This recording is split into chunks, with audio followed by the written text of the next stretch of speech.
In 2013, Eminem dropped a song called Rap God, which cemented Eminem as a possible contender for the top 3 rappers of all time position. I was in 8th grade when this dropped, and all around school, I remember people were calling M the GOAT. Now in retrospect, I'm not a huge fan of pop rap and the whole rock rap thing he was doing, but he was still Eminem, still offending people, still not giving a fuck, and still shady. But 3 years later, Eminem would do something that would completely ruin his legacy forever. After MMLP 2, Eminem should have just bowed out gracefully and did some features here and there like Andre 3000. He would have been a clear-cut contender for the top 3 all time.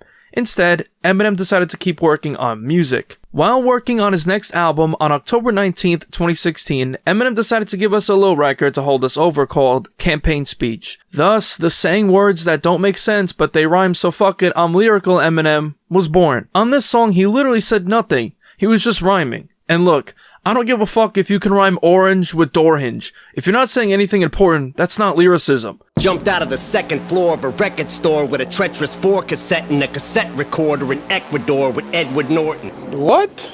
Bro, what are you talking about, man? What the fuck does a record store and Edward Norton have to do with anything? Then talking about double parking at Target. Like, what am I listening to? I'm double parking up at Target's, trouble cause a double crosses. This beat was also just absolutely non-existent. This song has no identity, so immediately I was worried about this next album. Then Eminem finally gave in when he would diss Trump supporters. Run the faucet, I'ma dunk a bunch of Trump supporters underwater. 2016 was the year Trump became president for the first time, and the world became soft as shit, and everyone was all of a sudden a politician. Even kids were getting political on some Jaden Smith shit. It was an awful time to be alive. So all the Gen Zs that say 2016 was peak life, that was the start of all this soft-ass bullshit we gotta deal with today. So take the nostalgia glasses off. Eminem would officially diss Trump on this awful song, and thus, social justice warrior Eminem was born. Immediately, I hated it. The guy who went against society and did everything in his power to offend people was now a snowflake. But this was just the beginning. A year after dropping this worthless song,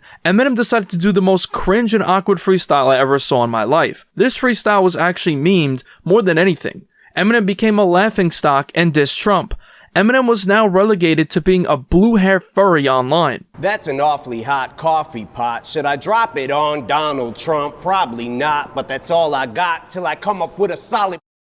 Racism's the only thing he's fantastic for, cause that's how he gets his rocks off and he's orange.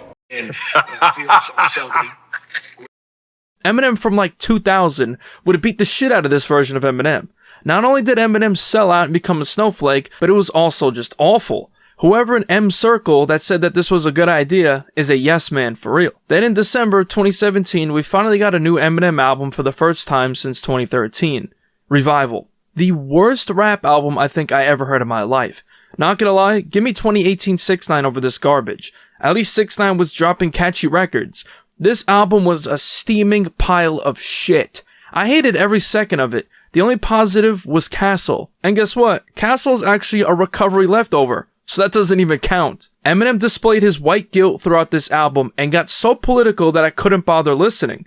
The production was uninspiring and garbage. For the first time ever, Eminem got backlash for an album. Deservingly so. This was the nail in the coffin for Eminem's top 3 position. He wasn't even top 5 after this crap. Eminem sat back, listened to all the criticism, and he came back in August 2018 with a surprise album, Kamikaze. Eminem apologized for dividing his fanbase and fired back at all the rappers and critics who hated his last piece of garbage that he calls an album. That shit was terrible. You have no right to be over here crying about people saying it was trash. People can't have opinions? Nonetheless, Kamikaze wasn't even all that either. His flow was becoming more robotic each album, and he was focusing too much on making words rhyme rather than having substance in his music, and would go quiet for a couple of years, doing some features. Then he surprise dropped another album, Music to Be Murdered By, along with a Side B Deluxe later in the year. While I do admit that this album was better than anything he did post Marshall Mathers LP 2, it was still sort of robotic. But at least we got Shady back, no politics, no snowflake shit, and he actually got his edge back. I liked the album when it dropped, and still do. Has some fun records, and gave us a taste of his old self. So I thought, okay, he realized being a soft snowflake can't work with all the crazy stuff he said in the past, so we back, right? Well, not exactly. By the way, guys, Eminem is so hardcore that the NFL told him to not take a knee. And guess what? He did it anyways. Oh my god. What a psychopath. He's such a rebel. In 2024, Eminem was set to release his next album, which was revealed to be called The Death of Slim Shady. Eminem clickbaited me. He hyped this album up as if he was going to cancel himself, literally his words.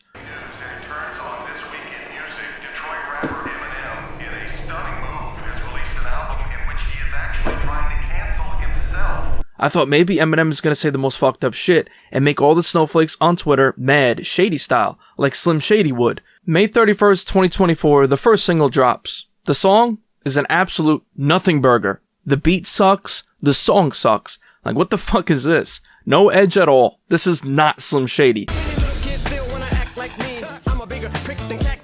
The disappointment as I listened to this garbage. His meat writing stands sucking this off made it even worse. So I'm like, alright, maybe he's saving Shady for the second single. July 2nd, we get the second single, Toby. Contender for top 10 worst Eminem songs ever. The most robotic, soulless piece of fucking shit I ever listened to. Fuck, shit, boy, huh. Toby Maguire got bit by a spider, but see.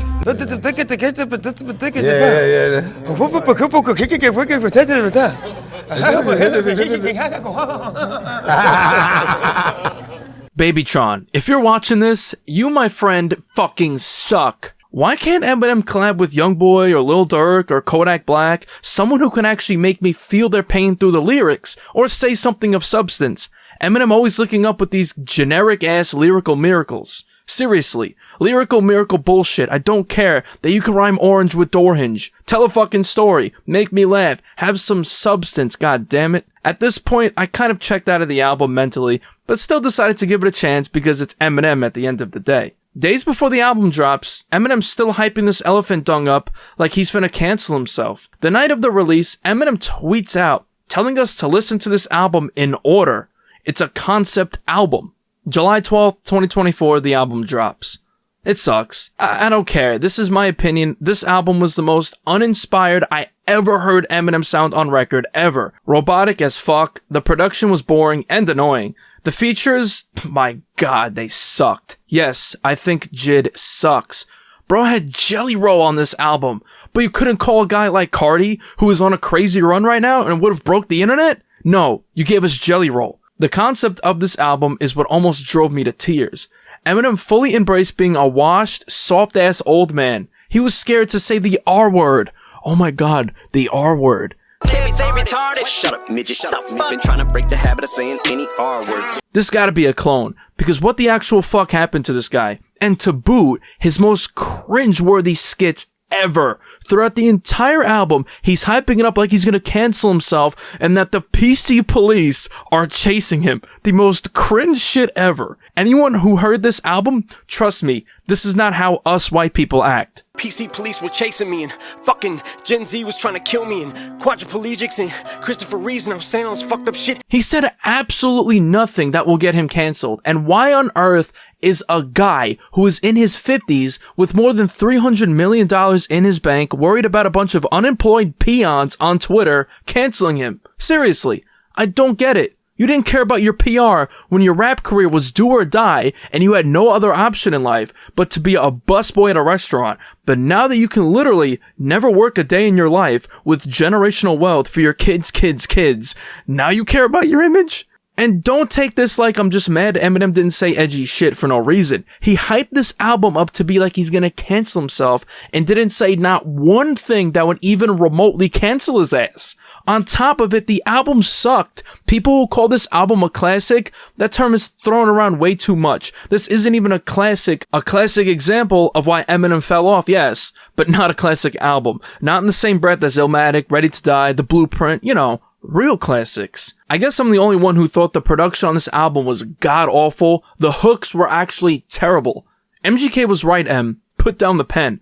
The only positive on the album, yup, you guessed it, was Somebody Save Me. An actual deep cut, but it's about Haley. So if I want an Eminem deep cut along the same lines, I'll just listen to When I'm Gone, Mockingbird, and Haley's song. So that defeats the whole purpose of that. The Shady shit was AI 100% and was cringe.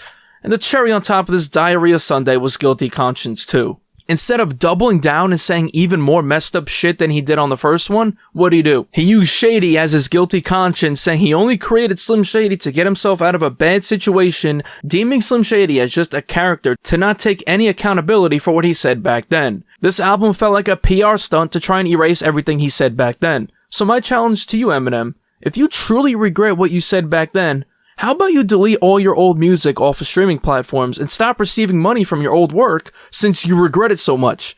Yeah, that's what I thought. Eminem is too far gone. We will never get Shady back because Eminem is afraid of the media. The same guy who would stick the middle finger up at his critics and the media. The most bulletproof, uncontrollable menace in rap's history turned into a mere shell of his former self. Scared to create controversy in an era where Shady would be even more offensive than he was back then. His music sucks, robotic and soulless. Sounds like he doesn't even want to be there. Eminem, please retire before you damage your legacy more than you already have.